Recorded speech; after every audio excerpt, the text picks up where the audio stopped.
The monthly employment report out of the US doesn't pack the same punch as it once did, and this continues to be a function of headline metrics already running at optimal levels for some time now. NFPs have been trending at healthy levels, while the unemployment rate is sitting at or near full employment.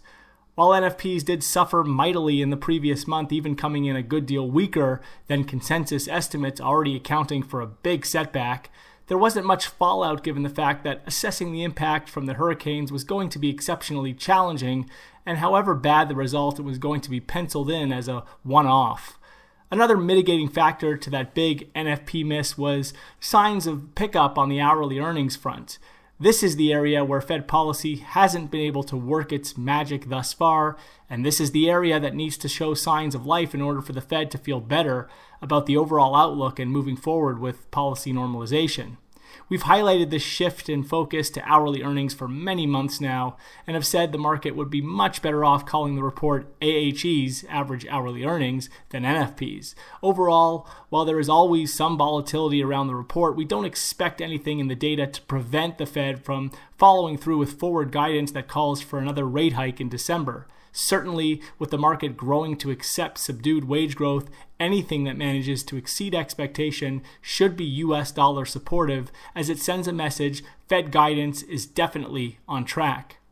So breaking down the data, NFPs expected to come in at 310K versus a previous reading of minus 33K.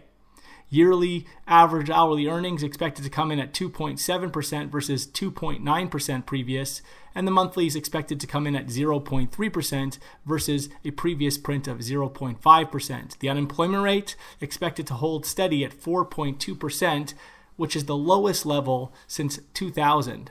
Participation rate expected also to hold steady at 63.1%. This is a rate that's working its way off of a near 4-decade low, and a print higher than 63.1% would be viewed as US dollar supportive, as it suggests less slack in the labor market. The technicals, key levels to watch. Well, let's just break it down. Euro dollar is a sell on rallies right now since triggering that head and shoulders top with scope for weakness that could even extend as far as into the 112s. The rate would need to push back above 118.80 to get the market thinking about a resumption of the 2017 uptrend. Right now, the key levels above and below are 118.37 above, which is the previous week's high, and 115.75 below, which is the previous weekly low. Cable.